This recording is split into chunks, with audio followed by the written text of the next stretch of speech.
Warning: the following episode of Orsini's Uncensored Mind contains explicit language and adult content. The thoughts and opinions stated on the show are reflective of AJ Orsini and his guests exclusively. But seriously, guys, the show's called Uncensored. If you got a problem with bad language, I really don't give a shit.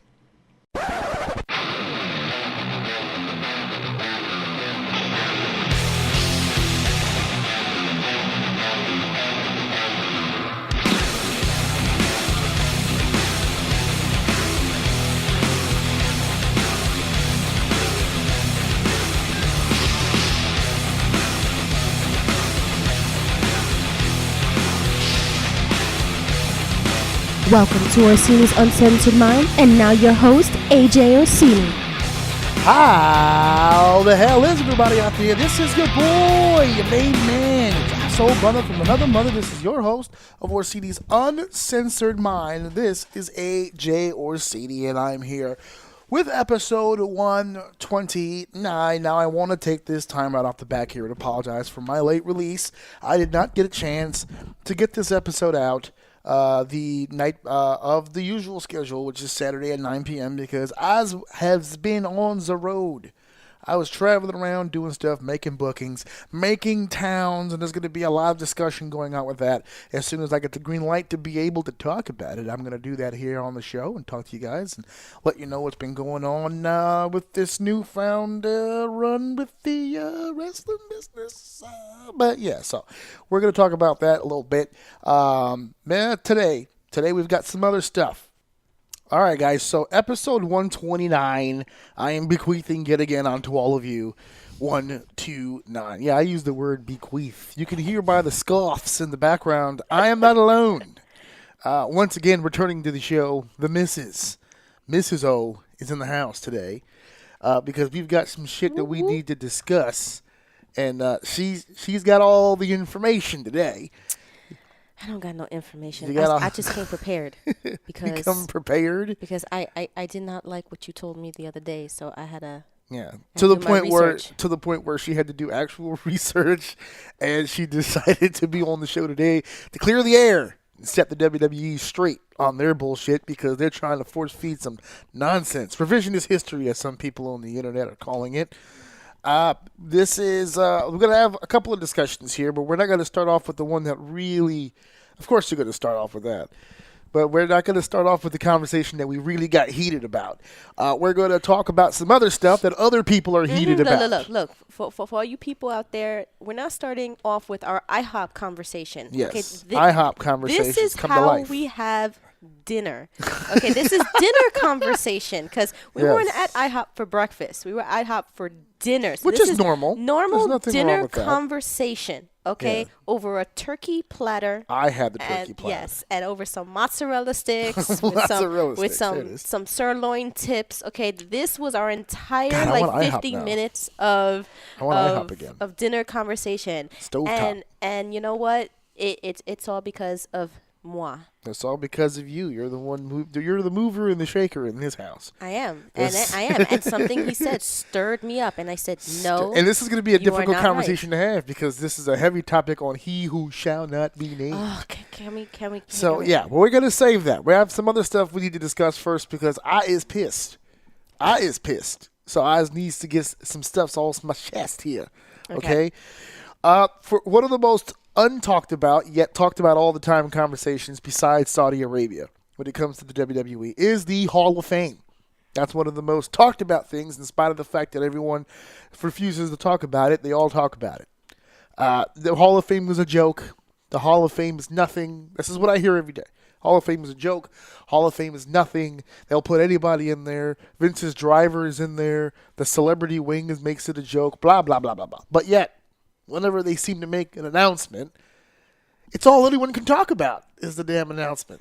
So if I'm the WWE, why in the fuck would I stop making these weird-ass announcements? But anyway, everyone's all again stirred up because we got not one but dual women being inducted into the Hall of Fame this class of 2020. The Bella twins, Nikki and Brie Bella, are headed into the Hall of Fame. They're going to get their rings and be a part of forever. And we have to talk about this because not just for the induction of the Bellas, because quite frankly, I don't give a shit. But this whole conversation, this whole idea that the WWE Hall of Fame was a joke. But when the inductions are people that they like, not really much of a joke then. The rumor going around right now, for instance, as an example, the British Bulldog is being rumored to be announced at some point. They always give you at least one deceased guy, right, along the way, just to kind of get the nostalgia pop in there. And it looks like they're leading... Plus, a deceased guy can't, say no. Yeah, deceased guy can't say no. We're looking at you, Macho Man. Yeah, he can't say no this year. We're going to put his ass in and capitalize on the merch. Yeah. So, but this year... the Bellas are going in, and the rumor is the British Bulldog, and everyone, once again, took too long to get here, well-deserved, it's about time. Everyone's on board with the Hall of Fame when it's somebody that they choose, but when it's somebody that the WWE chooses, it's a big ordeal, the hypocrisy, yada, yada, yada, yada. I wanted to talk about that. Every time I mention the Bellas going into the Hall of Fame, you've got the face right now that people make is that face of them going into the Hall of Fame. Do you think they belong in the Hall of Fame? The Bellas. Objectively speaking. Okay. All right, I have a couple of questions in my head. Okay, questions. And I need some reviews. Okay, reviews. Okay, we're gonna go through the career. We're gonna break this down. Stress right? has made me forget some WWE history. Okay, here. especially their history. But go ahead. Who was inducted last year? Refresh my memory. Who was inducted last year? I'm gonna be honest with you. I'd have to look that shit up. It's right here in front of me. Was Hold it on Beth? a second. You mean as the female inductee or overall? The female. The female inductee last year was Tori Wilson. Tori, which was another controversial pick Wilson. Because, my God, the women in this company's history. But before Tori, it was Beth. The year before, let's pull that up here. I think it was Beth. It was Ivory. Oh, really? Which I'm with. That actually wasn't a bad one. I'm good with that. Yeah, how long ago was Beth? Hold on. Let's go to I'm 2017 was Beth. Because I'm just wondering, are they going according to, error? Error? You know what I mean? Yeah. Are they going down the timeline? No, they're not. There's no real rhythm to this. Like I just said, like last year was Tori, so you figure late 90s there, right? Mm-hmm. Ivory, but... also late 90s, but let's be honest, she has a long, going back to the 80s, so who knows. Mm-hmm. Beth Phoenix before that, that's 2000s. And before that, I'm sure they even went farther. They're all over the map. There's no, that's another argument people got. What's the criteria of the Hall of Fame? Vince has to like you. Because everyone will say, there's no real criteria to the Hall of Fame. Yes, there is. Vince has to like you. There's one and only criteria for the Hall of Fame. Vince has to like you. The longer it takes for you to get in, it's because... he either really doesn't want to, but the clamoring for it is so amazing that maybe we can make a buck off this, so fuck it. Okay. Because his favorite people get in automatically, their first ballots. Okay. So I don't like the Bella Twins, and quite frankly, it's because... you're not alone in that thought. No. Yeah, probably. But it's because I just... don't feel like their careers were strong enough. It's not like they were two strong, independent people who were also good together. They were, I don't know if I'm describing it right. It's not like an A+ student and an A+ student. They were two mediocre that two combined. C+s that made at least a B+ together. Yeah, combined they made 100, but, standalone, they were not good enough. Let me ask you this question. If they're not fucking Daniel Bryan and John Cena, do they exist in this company at all after their termination? Because they were fired from the WWE. Not too many people going into the Hall of Fame were fired by WWE. Because that's the big one on the Bellas. Well, if they weren't fucking the top guys, would they have been around? No. I don't think so. I don't think so either. I think that they did it because a lot of their fans will lead toward their accomplishments. Nikki being one of the longest reigning Diva champions of all time, but that can be broken down. She was a Divas champion in an era that had almost no talent in it. Exactly. Who'd she beat? Exactly. She beat Layla Cool. Layla and Michelle Cool every night. I think people are upset because there should probably be people before them. Okay. You know what I mean? Let me. I've heard that one before too. It was like, wow, Sensational Sherry's not in there. What is the deal with that, or whatever the case may be. Here's why I don't like that part though. I think, and I've gotten this from sports, and maybe it shouldn't transfer over, but that's just how my brain is wired. If you're a Hall of Famer, you're a Hall of Famer. Doesn't matter if you went in 10 years ago or you're going in 10 years down the line. If you've got to, because the credentials don't change. By the time you get to Hall of Fame, the career is usually over. Even in the WWE, I'll give them that. But still, they'll put active people in. But still, the body of work should speak for itself. But I don't care. As you said, they don't have a strong body of work because the Bellas, no, they don't. Because they were running at a time where there was really nobody to run against. And to be honest, the one stupid line she keeps saying is, "Well, we started the whole women's revolution." Which is bullshit. You. No, you didn't. Okay. You were the reasons we needed a revolution. Okay, exactly. Not the start of it. But I think it's people who actually made an impact, actually started creating the cracks. Right. You know, the Bellas, in the glass ceiling. The Bellas Those saying, are the people. Yeah, the Bellas saying that they helped the revolution is a lot like that deadbeat dad who thinks he's a good father because he didn't raise you. I left you with your mom, and I should be thanked for that. like you were the reason my life was shitty, you idiot. That we needed to redo the entire division just to save face for what you did to it. Yeah, and okay, so I think there should be a criteria? No. I think there's 2 people who should be in there. Before them? Females. Okay, who's that? And again, you always say it's based on, if Vince likes you. Right.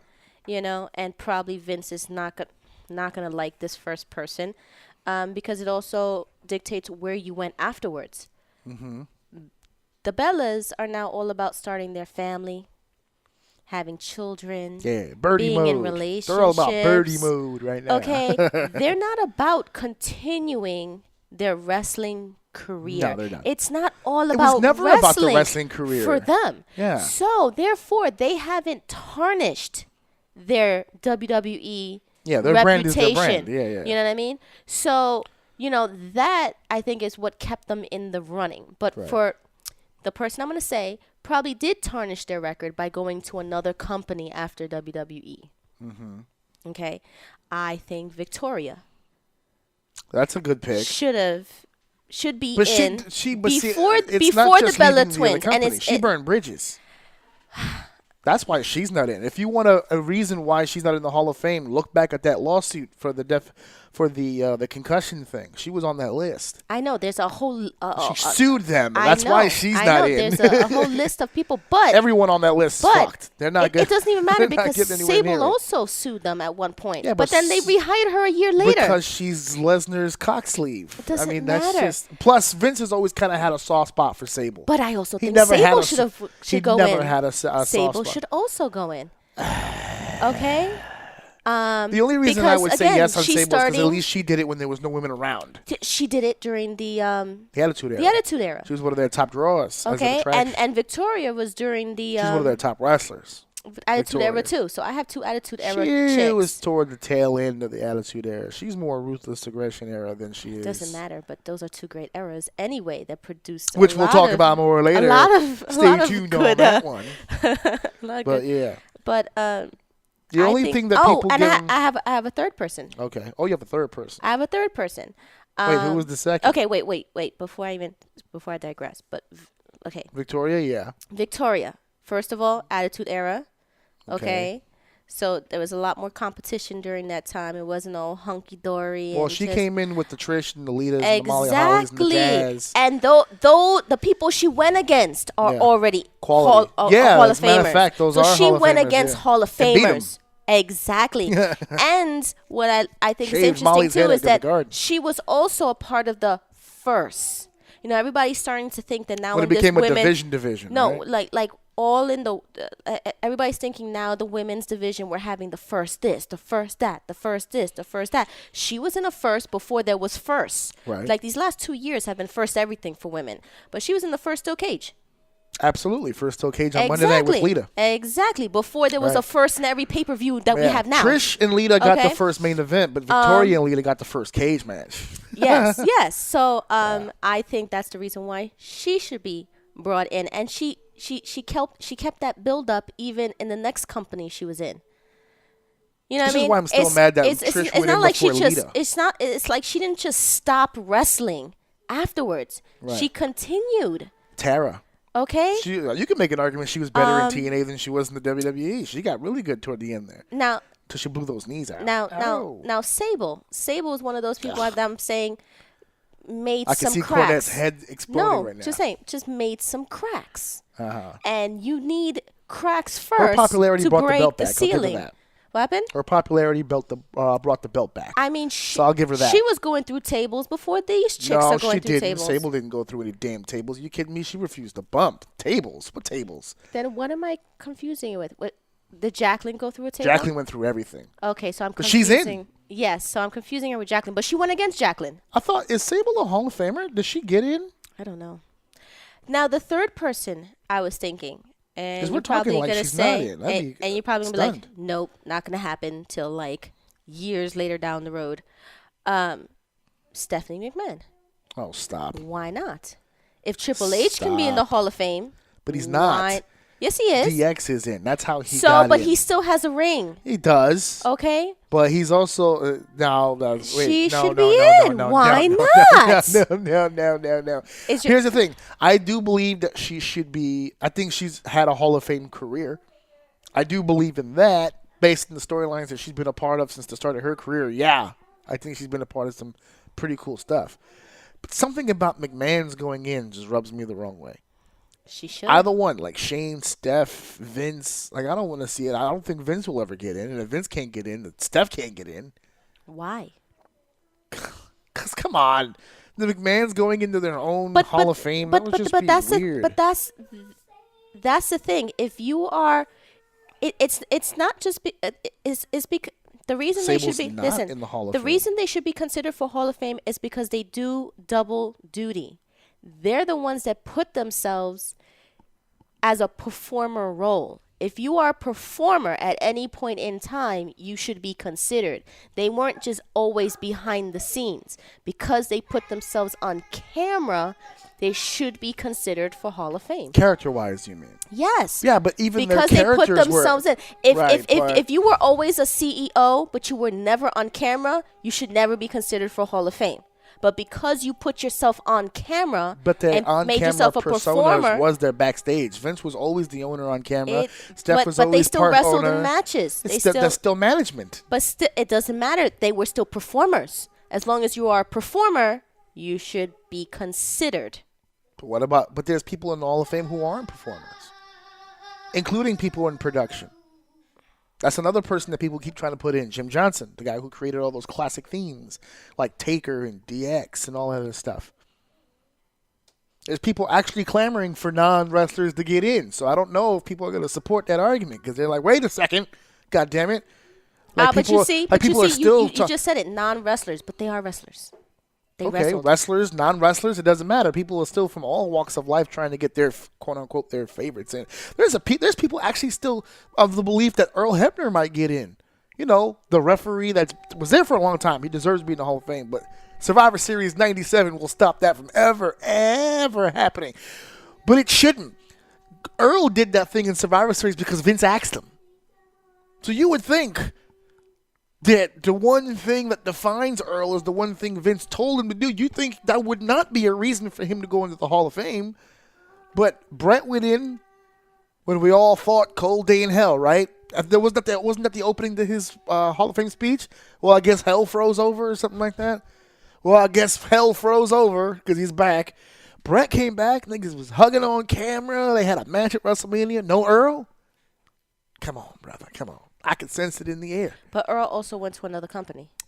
I don't think that hurts anymore. Mickey James came back. Christian came back. All the people, Jeff Hardy, but Matt Hardy, everybody who went to that so-called company, Kurt, Jeff Jarrett is in the WWE right now. Don't tell me that they can't get in the Hall of Fame because he went to TNA. Mr. TNA is there.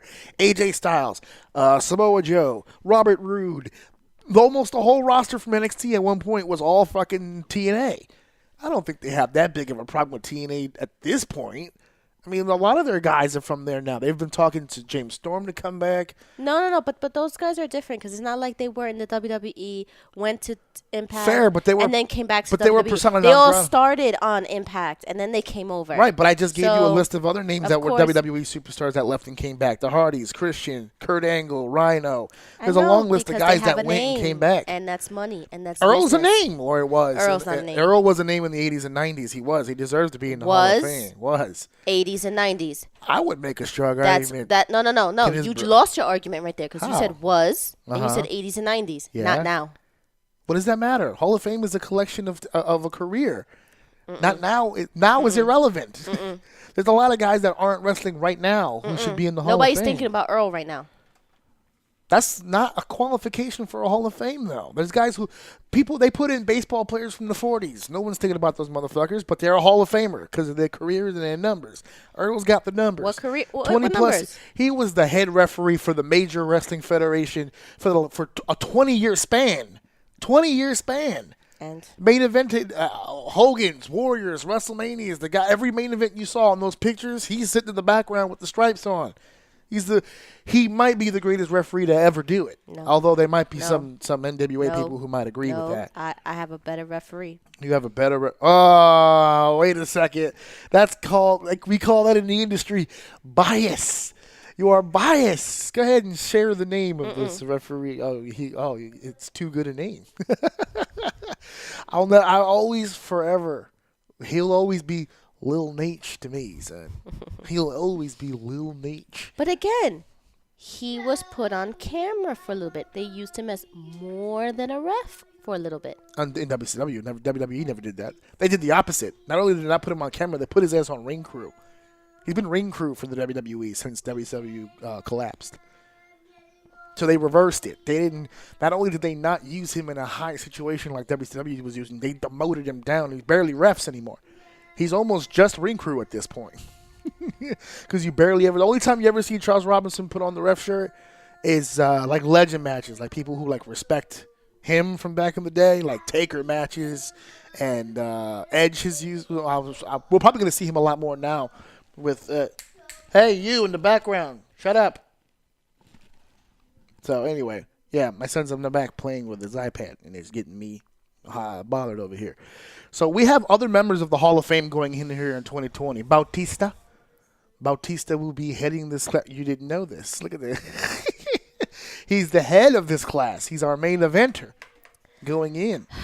Bautista, and more controversy with the NWO going in as a group. Hogan, Nash, Hall, and Six. And that's the problem. No one has a problem with Hogan, Hall, and Nash. Obviously, they're the core members, the first three. But what messes the WWE up is like, well, there was a fourth member. It was Six. And that's not true because Six was Six. That's why his name was Six, because he was the sixth member of the NWO.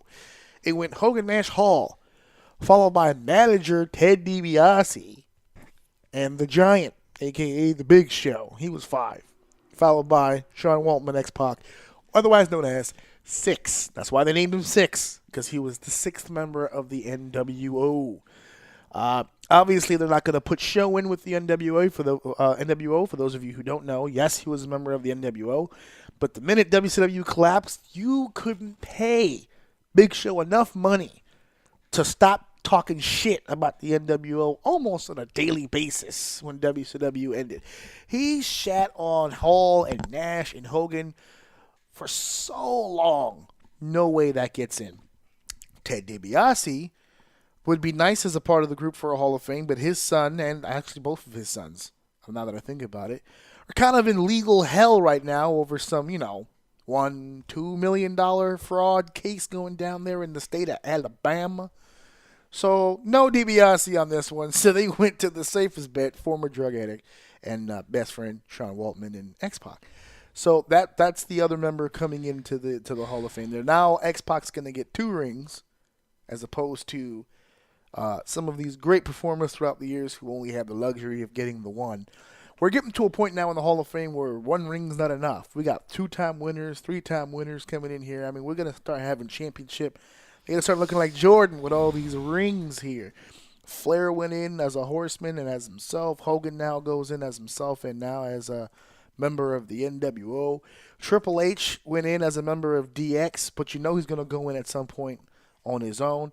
Shawn Michaels is a 2-time guy. We're getting to 2-time, 3-time winners here. We're gonna have to start putting in tag teams just to get the numbers up. Edge is in by himself, but Edge and Christian should be in there.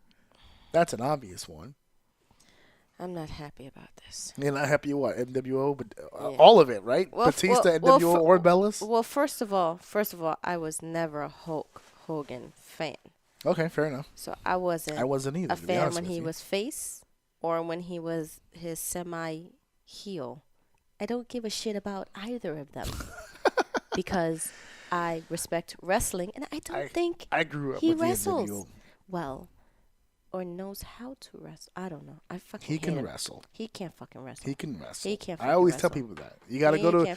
If you watch his Japanese matches, you're like, oh shit, he just didn't do it here. Didn't need to do it here. American fans are simpletons. Batista, I think the only reason why he's in is because of his goddamn movies. No.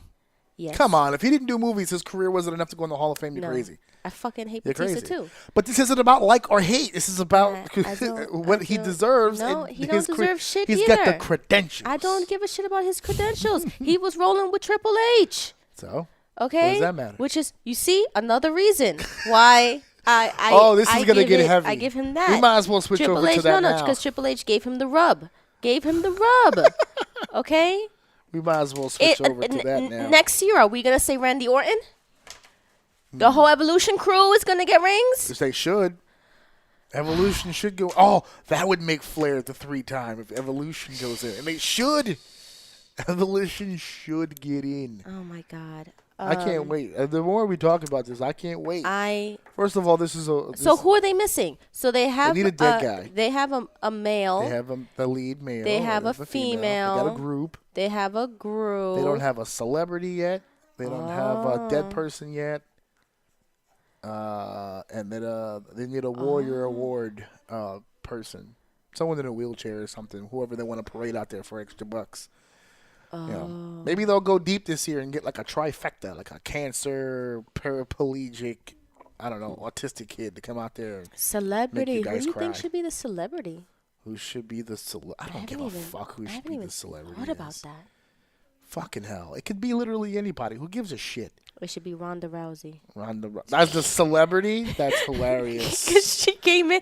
Look, she came in. Bitch, I don't care what you did for this year. You're a celebrity. Yeah, she was the MMA person. That's it. The MMA chick. Yeah.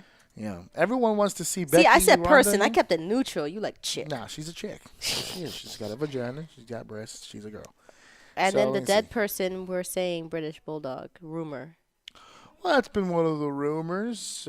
People are still throwing names like Vader out there. And then we'll see. Vader? Oh, no, yeah, Vader. Vader should have been in. Vader should have been in. That's an easy one. That's an open shut case, Johnson. Well, Bulldog, he was related to... the Hearts. Owen. The Hearts. Right. And because now him... I see Bulldog get it. If Bulldog gets in, it's because they're trying to get ahead of that pipe bomb that Martha's about to drop on that fucking documentary. The fucking, but what was it, Dark Side of the Ring or whatever? They got Martha Hart coming in there, about to shoot the ill heel promo on WWE. But also, Bret Hart got cancer. So why not? Is that official? Like, did he? Yeah, he got cancer. I thought that was just rumor. Really. Oh, I thought he had cancer. So why not have him come out and do a whole speech and blah blah blah? He could do double duty. Bret's not coming back to the Hall of Fame after getting speared by that asshole. Also give the Warrior Award also. Oh my God! Just compile it all in for time purposes. For real. Bret's never coming back to the Hall of Fame. Or Natalia.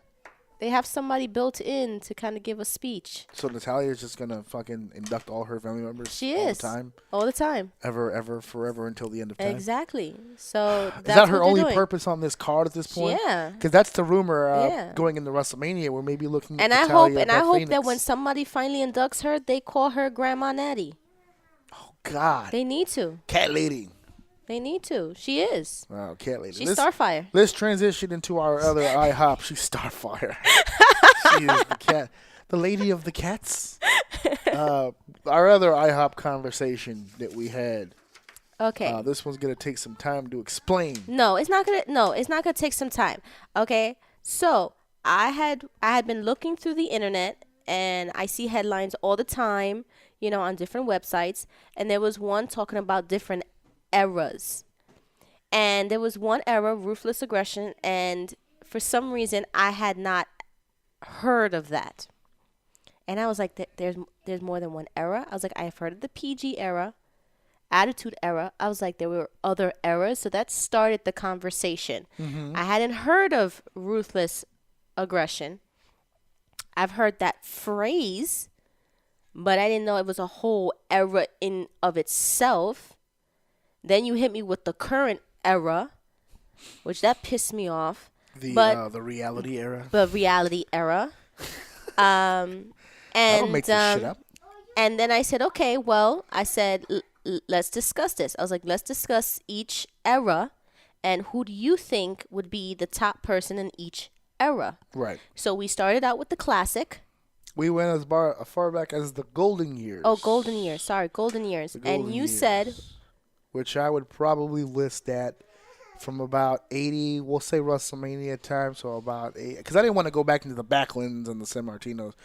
So we'll about 85, about WrestleMania, we'll say to about 90, we'll say, about 90, right? About a 5-year period there.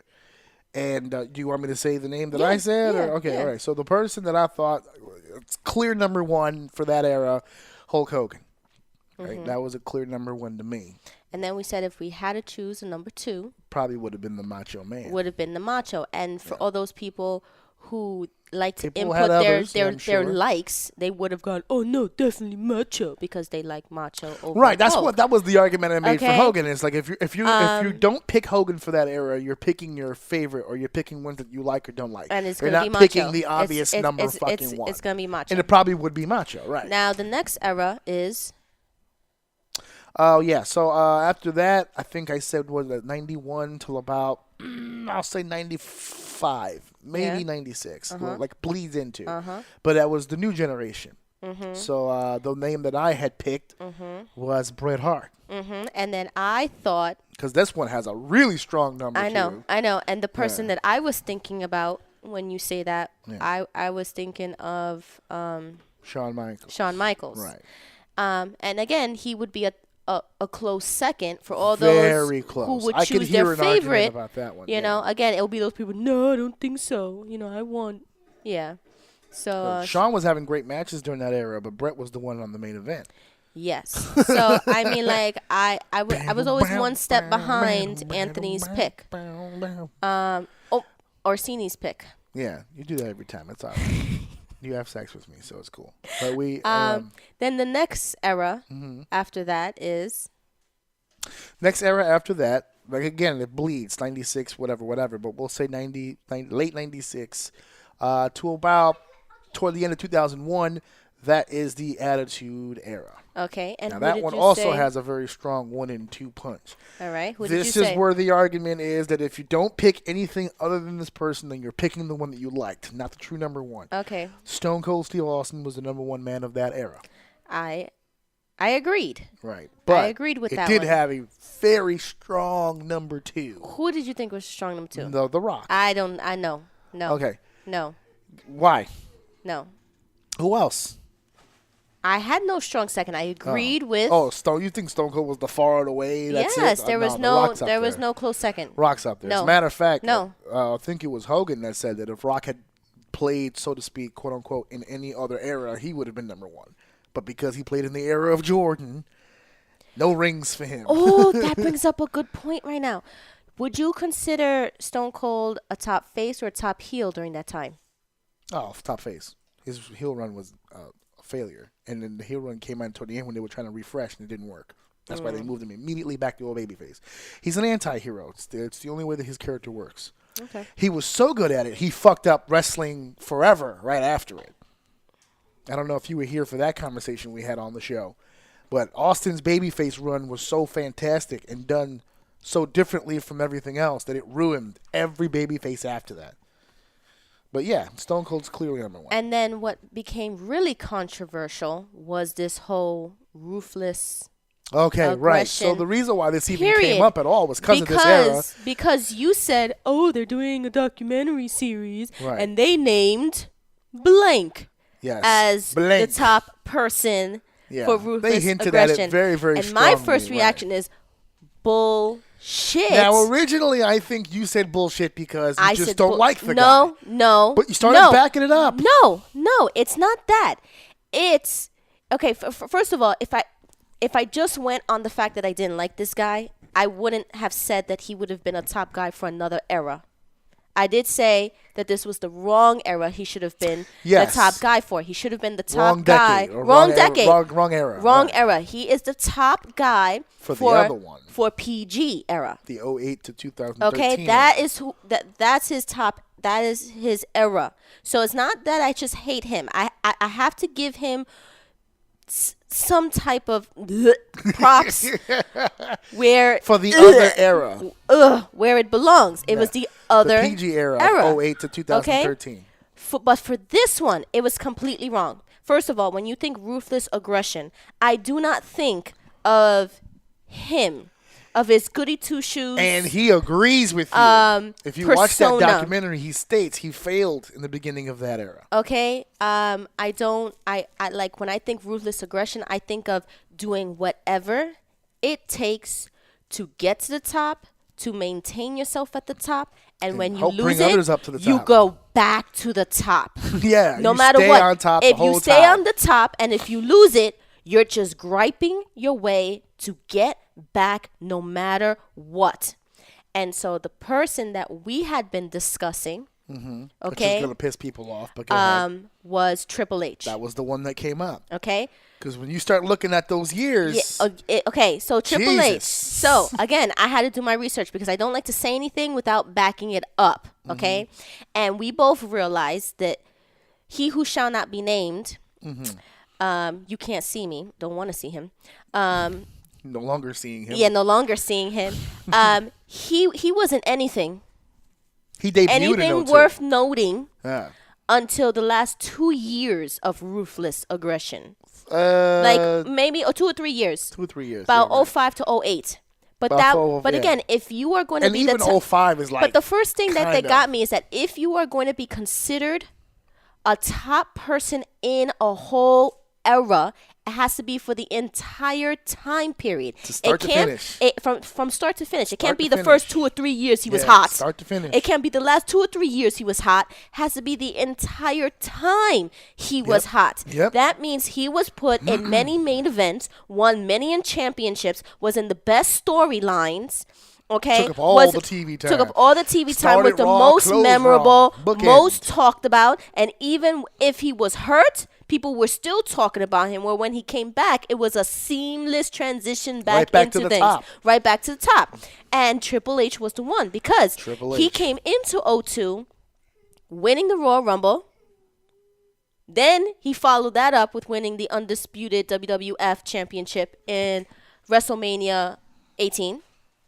He had the top storyline with Stephanie McMahon, you know, ending kind of their marriage, starting with the pregnancy, ending with the divorce. Everybody was surrounded with that whole storyline. He won the World Heavyweight Championship. Then the most talked about what the fuck moments was the necrophilia with Kane. Okay, groping of the coffin. Katie Vick. He unified 2 titles. And this is just all in 02, 03. Okay, just the first 2 years back. Okay? He was in 3 Stages of Hell, which when I think ruthless aggression, and I feel like somebody clawing their way to the top. 3 Stages of Hell 2001? No. Three that was after he unified the 2 titles.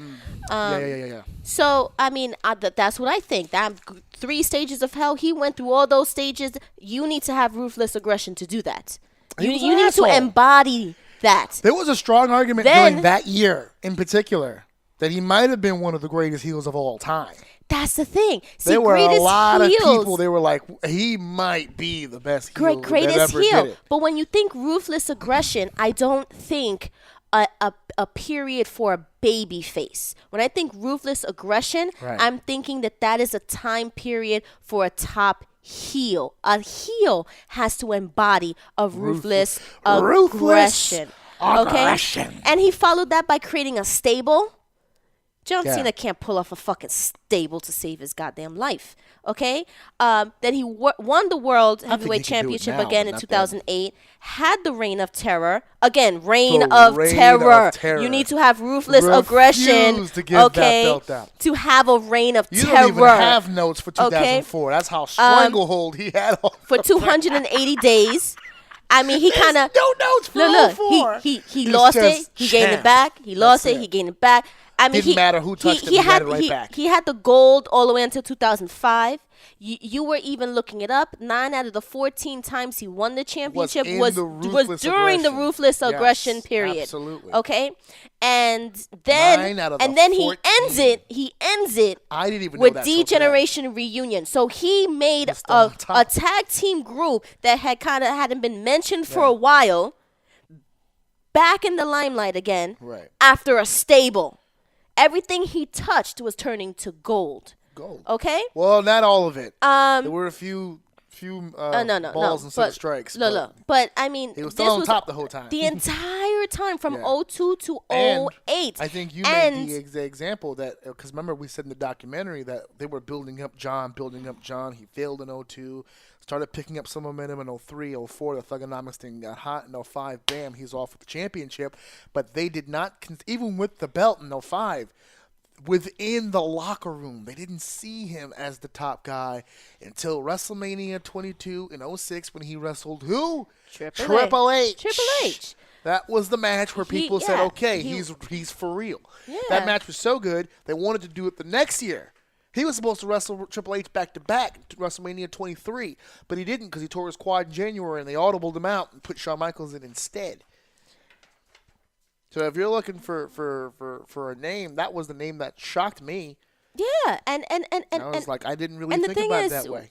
We were also talking about, that John Cena went against really good people. Yeah. I mean, people that had built their name and were literally rubbing him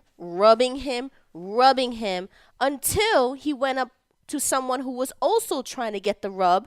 And that was the true test. If two people, if the rub was good enough from these prior people to go against each other. So he had the rub from JBL. He had the rub from Guerrero. And it's like, okay, Edge. Now he's going to go against Edge. And Edge is also trying to get the rub from people. So now let's see if the rubs are working. Let's see if John Cena and Edge can go against each other and have a good program. Yeah. And they did.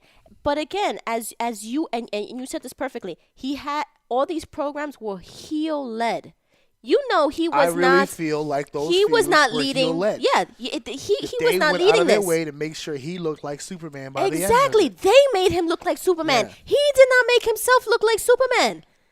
So he is not the top face. He was only the top face because they let him. I think what helps they were so good at being the heels, they let him be top face. I think what the argument that helps prove the point that maybe Cena was more for PG than he was for Ruthless Aggression is if you look at Cena's career from 08 to 013, he was unfucking touchable. Yes. On top. Every belt. Every belt. Every year. It's like, I have a belt. I have a purple shirt now. Yeah. I have another belt. I have a green shirt. I have another belt. I have a blue shirt. A blue shirt. And they all sold. He was a rainbow champion. Yeah. That was the decade of the era of the shirts. Okay. Your bright red purple shirt. Your bright yellow shirt. Your bright green shirt. I mean, and that's when you started getting all the kids. Everybody like Triple H was Ruthless. Yeah. The women. That all was the that. era that changed everything. He got those people. Those people were not in the Ruthless Aggression. And it was adult men. He did not have the adult men. He did not have the adult men. But he understood that. Okay. In the documentary, it states, John Cena said it himself, around that time period, or 07, 08, when they were really cooking, getting ready to go into this little shift, he spearheaded the shift. He said, I saw the shift coming. I didn't need a note to know that we were getting more kids than we were doing this. So he started focusing on the kids. I know. That was for good or for bad. He said it himself, for better or for worse. I think he knew how he was going to take the slugs and arrows for it because the real wrestling fans were going to dig it. Here's the guy who's following Stone Cold Steve Austin, and he's for the kids. And this is the first documentary series, right? Concerning this era, yeah. This is actually the first time they're talking about this. They're talking about this era. About this era. And then they're going to follow it up with... They're only 2 episodes in. There's more to go. We're going to be talking about this. But...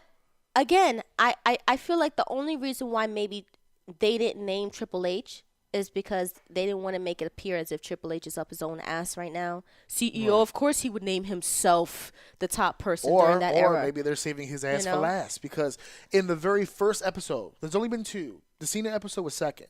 The first one was literally just How many episodes recap. Is this? I don't know. Other shows that they've done has gone up to about 8 or 9. So maybe just a few more. I don't know. Mm-hmm. But the first one was a very basic overview of what they meant by the Ruthless Aggression Era. So they talked about the Attitude Era, but it talked about the end of it. Right? Here's the Stone Cold Steve Austin. He's on his way out. They talked about the scenario with him and Lesnar and going home.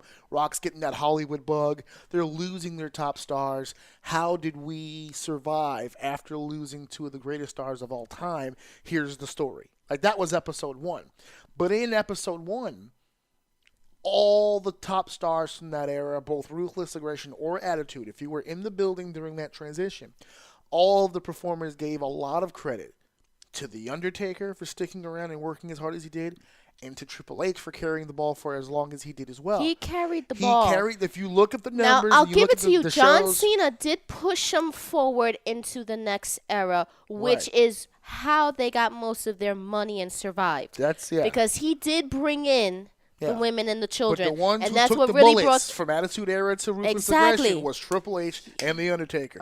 More so Triple H because Taker wasn't on top. He was the front line. Taker was underneath. He was helping mid-card over on SmackDown. Triple H was on top.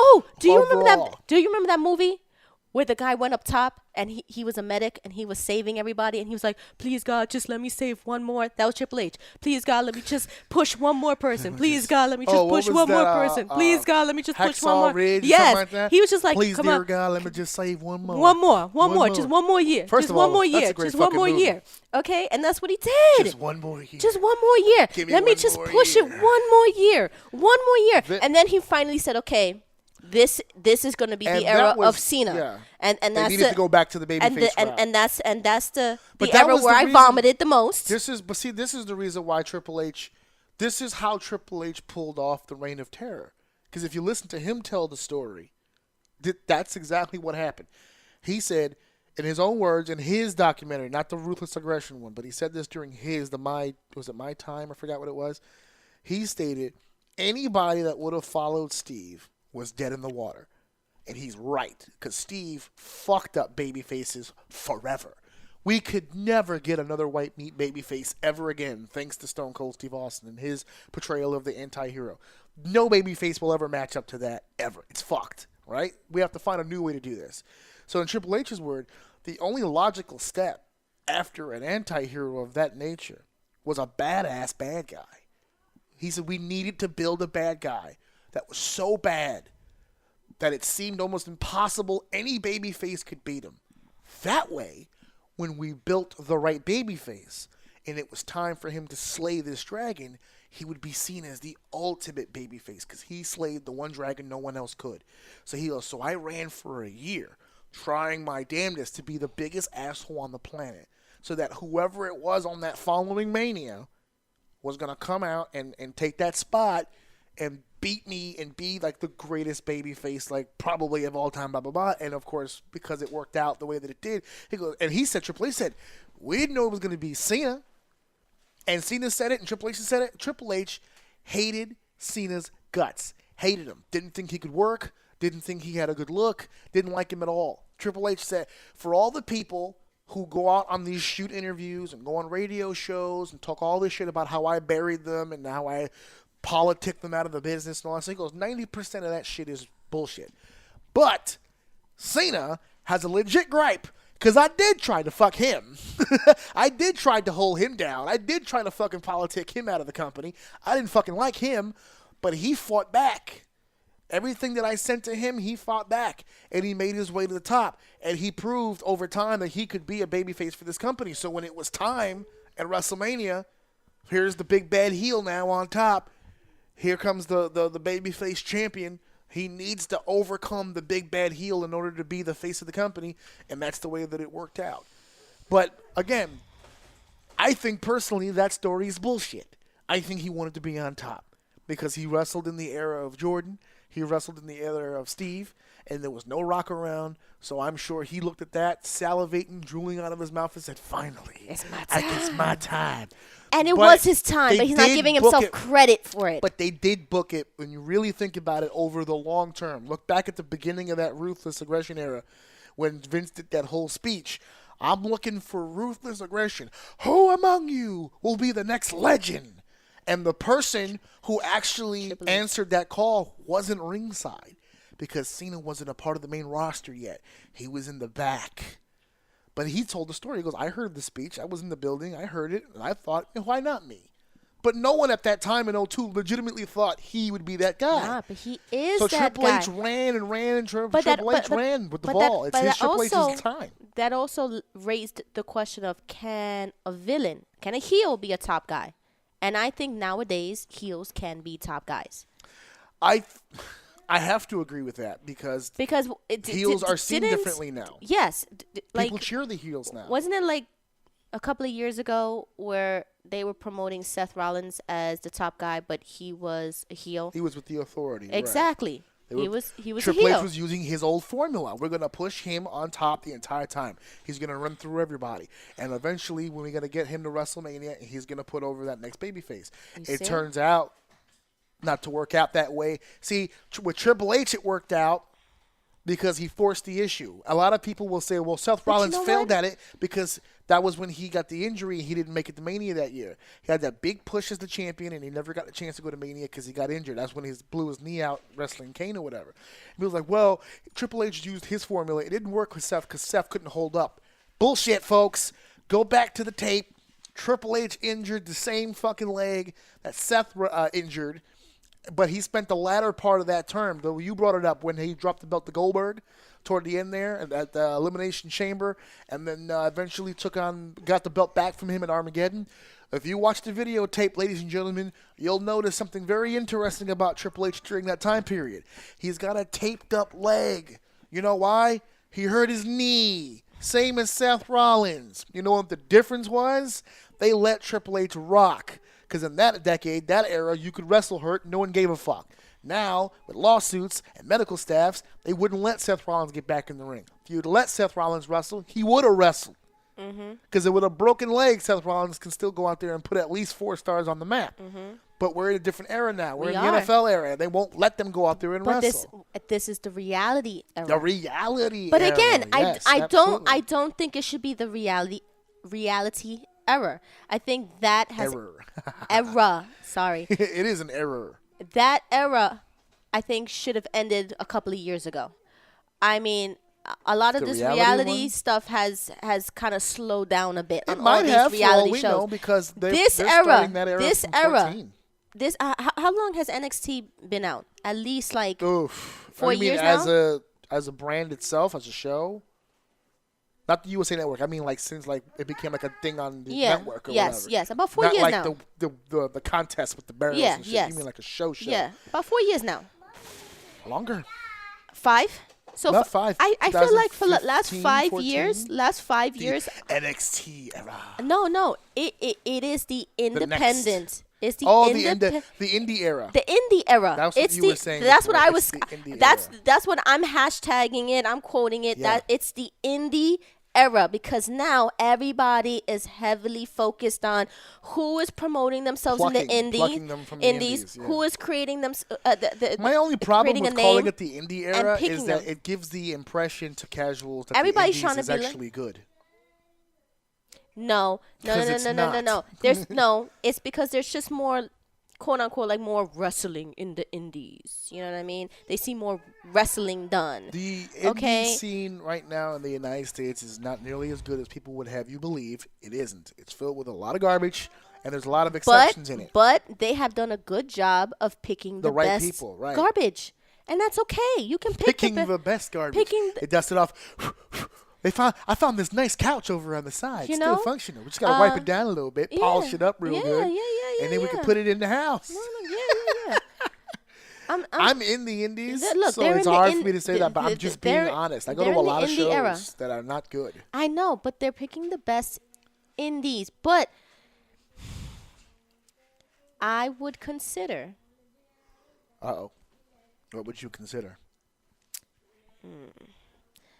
Again, you're kind of laughing at me. If it's not the WWE, because I don't see anybody as equal to the WWE. No one is. There isn't. No, so to me, not even close. I think everybody else is the indies. If you're not. No. See, I have that debate online all the time too. So I mean, that's not the definition of an indie. Impact is growing to be more and more indie. No, AEW is, even though they're on TNT, they're run and look like a WWE wannabe indie company.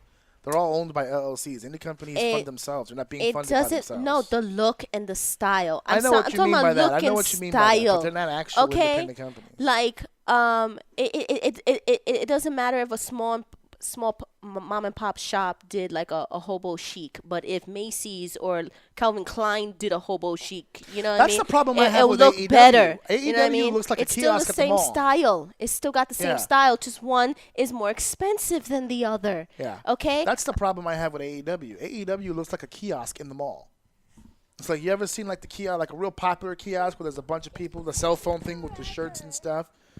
And you're doing and you're looking at all these different things, but you're in this big wide open space. Whenever AEW does these shows in these big buildings, I'm like, dude, like it doesn't even fit, because you got this big building, big budget presentation. You've got pyro, you've got smoke, you got all this stuff, and then you got all these guys coming up that are like, they're not visually, they're not aesthetically, they're not physically ready to be on this stage. You know, they're not built for this. There's a lot of guys, I'm not going to name any names, but there's a lot of guys in AEW that are just not built for that particular performance. Cody Rhodes is the top star in that company. Cody Rhodes is the top star in that company. And he's being booked like it, too. Did you see that freaking entrance before the cage match? It was like he was at WrestleMania, and he was about to wrestle a guy who's debuting. Jesus Christ. I know. But yeah. I know. But anyway, yeah. So that was what we were talking about as far as the era goes. That's how I would name the era. But that's just me. You would put him in the PG era instead of the Ruthless Aggression Era. I would put JC in the PG era. I know, Poppy. Don't worry about it. We're all set. We're at the end of this anyway. We're literally at the hour here. So these were our IHOP conversations. This is normal, this is the everyday short version dinner conversations between me and the husband. This is the short version of it. Like, honestly, you fans every day listen once a week. I have this about 5 times a week. Okay? We're going to have it when this thing is over in the car, probably. Exactly. So, you're welcome. You're welcome. Yeah. So, we have these are the IHOP conversations that I had with my wife here. Next week, I have another guest coming on the show. This whole call-in thing is working out really, really good, by the way. So I'm going to have a buddy call in tomorrow because we've got some more crap that we need to discuss with each other. As a matter of fact, we're probably going to do a little bit more of the Hall of Fame because he's pissing me off about this whole demolition thing. I'm done. I've had it. We're going to go at it. We're going to debate the merits of this conversation this time next week, ladies and gentlemen. That's it. So we're going to get the hell out of here. We got places we need to go. So thank you for listening. Thank you for downloading. Thank you for sharing. And, of course, thank you for enjoying episode 129. 100 episodes, now pay him. And make sure that you buy my husband's t-shirt at prowrestlingtees.com/AJOUM. Please, he needs this. Listen to my daddy show. He's the best, so I don't know.